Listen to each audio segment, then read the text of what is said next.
L'ADM a estimé nécessaire de développer un programme de renforcement des capacités en direction de tous les acteurs clés du projet de gestion des eaux pluviales et d'adaptation au changement climatique PROGEP dans leur grande diversité. Sont notamment concernés et ciblés les membres du comité technique du PROGEP, les agents des directions nationales et autres institutions publiques, les élus locaux et les populations à la base à travers les COLIGEP. Au terme du diagnostic des besoins en renforcement de capacité, un plan de formation articulé autour de 5 modules a été élaboré, partagé et validé lors d'un séminaire de restitution.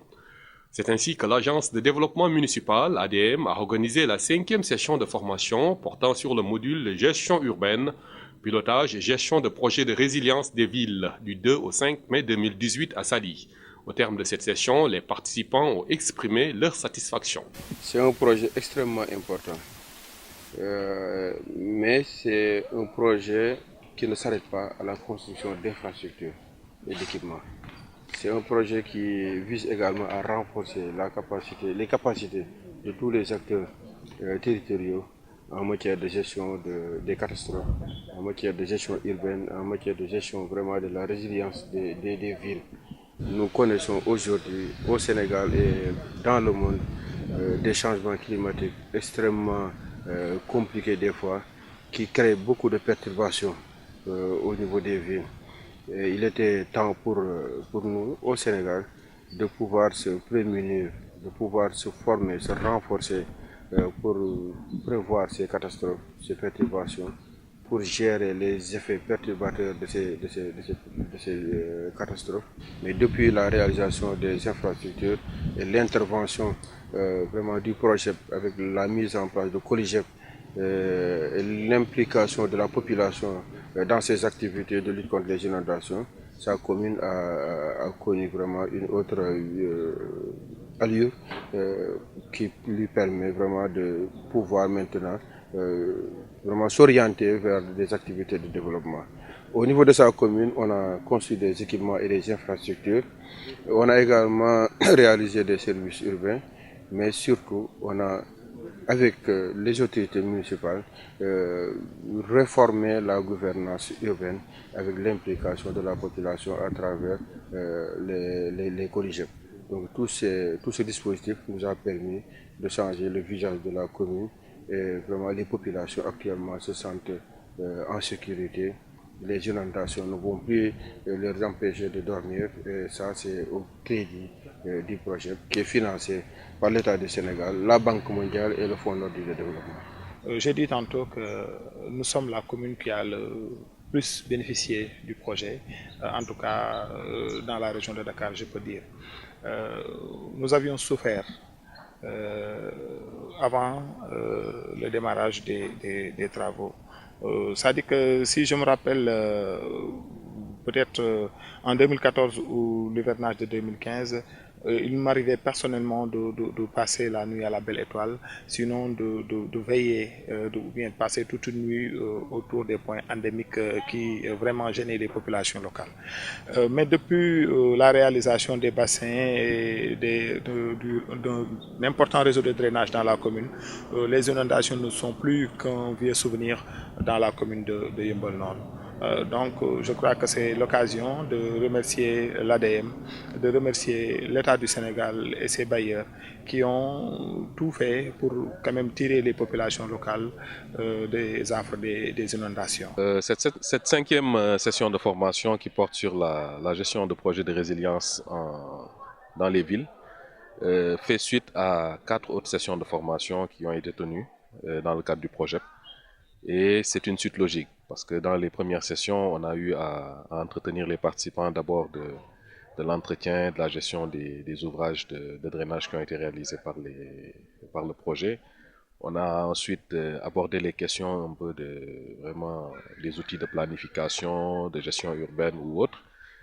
Par la suite, on a aidé les participants à pouvoir concevoir un peu, identifier les risques auxquels ils sont confrontés au niveau de leur principale localité, et concevoir vraiment des documents de gestion, de planification qui leur permettent de pouvoir identifier des risques et de pouvoir apporter des réponses. Maintenant, cette session qui qui suit, c'est des aspects de pilotage. Donc, pouvoir piloter un projet de résilience au niveau des différentes villes, à partir des risques qui ont été identifiés, pouvoir dire voilà un peu toutes les dispositions à prendre pour pouvoir mettre en place un dispositif institutionnel, organisationnel de gouvernance qui permette de prendre en charge l'ensemble des risques identifiés et de pouvoir gouverner vraiment le territoire en prenant en compte cet aspect de résilience.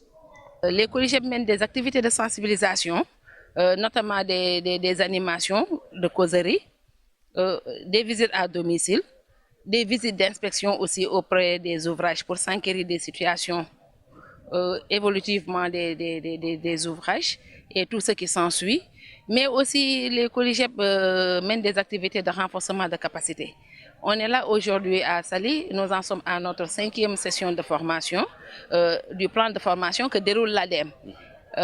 Ce plan de formation-là concerne tous les acteurs qui interviennent institutionnellement et communautairement dans le projet. Ceci étant, au-delà de ces participations, au retour aussi, on est censé restituer ces formations-là auprès des acteurs locaux qui sont à la base, ceci pour renforcer leur capacité d'intervention et pour qu'ils soient aussi beaucoup plus efficaces dans les missions qui leur sont assignées. Ça a été la session la plus séduisante quand même. Vu l'importance du module qu'on avait eu à dérouler, qui concernait le pilotage et la gestion des projets de résilience, et on est dans un contexte de résilience en fait. Le projet, c'est un projet de résilience. Actuellement, bon, il y a beaucoup de choses que nous ignorions, mais grâce à cet atelier, par rapport à l'élaboration, par rapport à la gestion, par rapport au cycle de projet et tout ce qui s'ensuit, et même la capitalisation, en tout cas, on est sorti assez outillé vraiment de cette formation. L'autre chose aussi qui fait le succès de cette formation, je dirais, c'est l'approche andragogique adoptée par les animateurs. Ils ont été vraiment très performants et à la hauteur de nos attentes. Vraiment, on a beaucoup appris parce que on avait l'expérience quand même du terrain et puis le projet vraiment est venu régler le problème définitif des inondations et tout, parce que nous qui connaissons nos communes, c'est des communes vulnérables, c'est des communes vraiment qui sont toujours sous les eaux depuis 89. Actuellement, vraiment, on est en train de maîtriser la situation, donc à l'aide des partenaires, à l'aide de l'État du Sénégal, que nous remercions vraiment beaucoup, et à l'aide de l'ADEM, vraiment qui nous accompagne, qui est toujours avec nous. Depuis le début, les communes sont associées, presque c'est nous-mêmes qui menons vraiment les activités. Si je peux m'exprimer comme ça, mais quand même vraiment c'est quelque chose de vraiment grandiose, c'est quelque chose vraiment qui a beaucoup apporté, parce qu'il y a des choses qu'on faisait avant, mais on le faisait en pilotage à vue, on le faisait sans s'organiser, mais actuellement vraiment on a appris, on sait maintenant comment organiser, comment prévenir, comment gérer ces genres de situations, comment aussi attaquer le changement climatique dans nos communes. Cette 5e session de formation comme celles qui l'ont précédée, nous sommes d'une grande utilité au niveau de nos comités. Pourquoi? Parce que c'est des outils dans le cadre donc des connaissances acquises et qu'on essaiera de mettre en œuvre avec la collaboration de nos dirigeants au niveau local. Ceci pour pouvoir vraiment bénéficier des avantages que nous procure le projet. C'est-à-dire quand on parle d'inondation au niveau de Kermassar, et qu'il y a des moyens qui sont mis à disposition et qu'on nous appelle vraiment à apprendre, ça on ne fait que sauter sur l'occasion. Ne pouvant pas inviter tout le monde, on sera obligé, nous, représentants de ces collégiens, de procéder à la restitution une fois arrivé sur le au niveau de retour à la maison, ceci avec tous les autres membres, afin qu'ils puissent diffuser ça aussi au niveau des populations. Parce que depuis 4 ans, nous sommes en train de faire sillonner le quartier, le village de la commune de Kermassar qui compte 132 quartiers et qui fait 25 km², pour sensibiliser les gens dans le changement de comportement afin de bien bénéficier de ces ouvrages.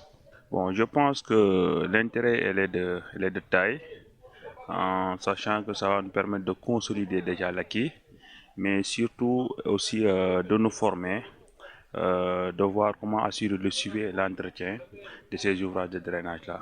Ce sont des ouvrages qui ont été installés dans le cadre du projet et que nous, en tant que ville de Guédiawaye, particulièrement la commune de Wakhinane et de Gounass, a bénéficié.